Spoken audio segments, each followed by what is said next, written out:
47 से मुतालिक और जो डिस्ट्रिक्ट एडमिनिस्ट्रेशन ने जिस तरह से ये धांधली की है, बल्कि धांधला किया है, इस चीज़ को सामने रख के आप सुन के फैसला करें।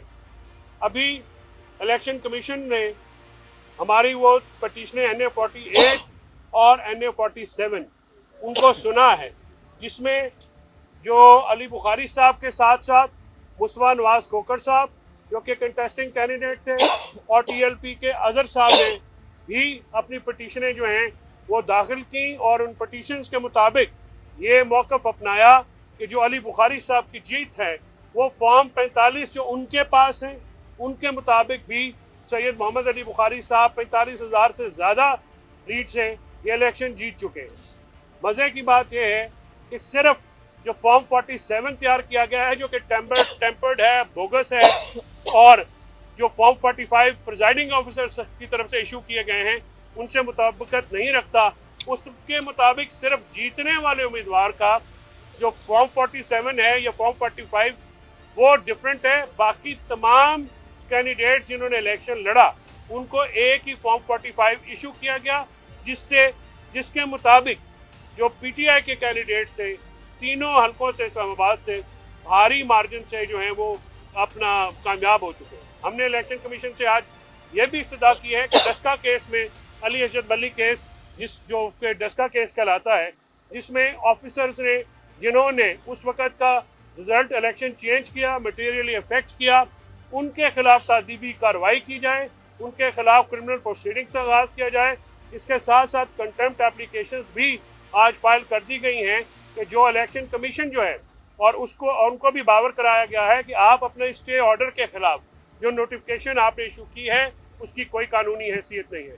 तो मुझे बड़ी उम्मीद है कि जितना रिकॉर्ड जो हमने पेश किया है फॉर्म 45 उसको किसी कंटेस्टिंग कैंडिडेट ने रिजेक्ट नहीं किया है और वही फॉर्म 45 एक्सेप्ट किए हैं जो कि हमने पेश किए हैं। तो मुझे उम्मीद है कि हम जो है इन तीनों हलकों में से इंशाल्लाह और सैयद मोहम्मद अली बुखारी साहब का इंशाल्लाह जो इलेक्शन है वो हमें लोगों का मैंडेट वापस मिलेगा। जो डाकाजनी हुई एक ब्रॉड डे लाइट में जिस तरह से रिजल्ट चेंज किए गए, इंशाल्लाह अल्लाह ताला की नुसरत से वो चेंज होंगे और लोगों का इक़्तिदार लोगों के पास वापस होगा। मोहम्मद अली बुखारी साहब जी, औज़ु बिल्लाहि मिनश शैतानिर रजीम, बिस्मिल्लाहिर रहमानिर रहीम। जैसे आपको पता है कि हमारा NA 48 से मैं कैंडिडेट था और अल्हम्दुलिल्लाह हम PTI के कैंडिडेट होने के साथ 45,000 वोट की कॉम्प्रिहेंसिव विक्ट्री आई हमारी, और जिसके ऊपर देखा गया कि रात को कैसे छप्पून मारा गया और जो इल्लीगल एक्टिविटीज़ की गई, जो RO की तरफ से हमें अंदर जाने से रोका गया, हमारे नॉमिनेशन जो हमारे नॉमिनेटेड एजेंट थे उनको रोका गया। उसके बाद मैं पहला आदमी हूँ जिसने RO ऑफिस के बाहर खड़े होकर अपनी वीडियो ऑन एयर की।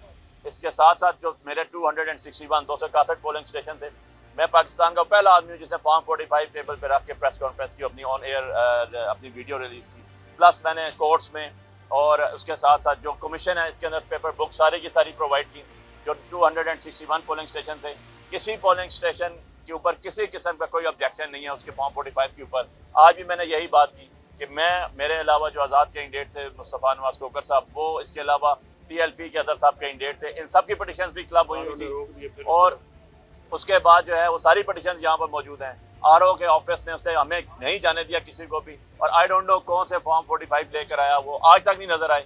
आज 8 तारीख से लेकर आज 21 तारीख हो गई है, आज तक किसी भी जगह कोई फॉर्म 45 जो रिटर्न कैंडिडेट बताए गए हैं उनका ना मीडिया पे आया, ना किसी सोशल मीडिया पे आया, ना उनका आप लोगों को पता चला, ना कमीशन के सामने आया, ना इलेक्शन कमीशन के सामने आया। बल्कि इलेक्शन कमीशन ने तो आज ये भी कहा इनके पास नहीं है, आप इनको दे दें। तो हमने कहा जी हमने तो सबको दिए हुए हैं। अब जिस बेसिस के ऊपर फॉर्म 45 के ऊपर फॉर्म 47 इश्यू होता है और उसके बाद फॉर्म 48, 49 और नोटिफिकेशन, वो है ही कोई नहीं उनके पास। अब ये कैसे हुआ? RO आने से गुरेज करता है। हर दफ़ा हमने कहा जी RO को बुलाएं, मैं शक्ल तो देख लूँ एक दफ़ा उसकी, आज तक वो सामने ही नहीं आया कि किस तरह उसने ये मैनेज किया, कहाँ से उसके पास फॉर्म 45 आए, कैसे उसने सारी चीज़ें की। लेकिन जवाब था नहीं, हमें नहीं पता। अब उनको पता नहीं, वो उनको जता भी दिया गया, तो किसी जगह ऑन रिकॉर्ड कुछ भी नहीं आ रहा। जो उसकी रिपोर्ट आई जिसको इलेक्शन कमीशन ने मांगी थी, वो भी रिपोर्ट देख लें, उसके अंदर भी ये चीज़ें वाज़िया क्लियर हो रही हैं। सो इतनी ज़्यादा एम्बिग्विटी और लोगों के ऊपर जो लोगों के वोट्स और उसके राइट के ऊपर जो उन्होंने शबकून मारा है, ये तो छुप नहीं सकता। और इस्लामाबाद हाई कोर्ट ने भी आज अपना जब डिस्पोज ऑफ की हमारी ICA, उसके अंदर ये लिखा कि इनका नोटिफिकेशन मुअत्तल है और till the decision of ECP वो मुअत्तल ही रहेगा। सो मैं भी उम्मीद करता हूँ ECP से भी, उनके मेंबरान से भी, जिन्होंने कॉम्प्रिहेंसिव आज पेशेंस हियरिंग दी और सुना, कि वो इंसाफ के तकाज़े पूरे करेंगे। और जो चीज़ उनके सामने है ही नहीं आज तक, अभी हम आर्गूमेंट्स करके आए हैं, जो रिस्पोंडेंट नंबर 2 थे, जिनको जो हारे हुए इलेक्शन थे, जिनको जबरदस्ती जिताया गया, घर से बुला के फोन करके उनको जिताया गया, उनकी तरफ से ऑन रिकॉर्ड कोई फॉर्म 45 मैं पूरी जिम्मेदारी से कह रहा हूँ ECP के पास मौजूद नहीं है, ना ही RO के ऑफिस से कोई आया, क्योंकि हमने अटेस्टेड कॉपीज भी उसकी मांगी। RO ECP में भी हमने फॉर्म अप्लाई किया हुआ है कि यार अगर कोई हमें ऐसी चीज है तो प्रोवाइड की जाए, हम भी तो देखें किस तरह जीत गए। सो इस तरह मामला नहीं चलते, इस तरह चोरी के तरीके से ला के आप पाकिस्तान के सबसे आला फोरम जो है उसके अंदर लोगों को बैठा नहीं सकते।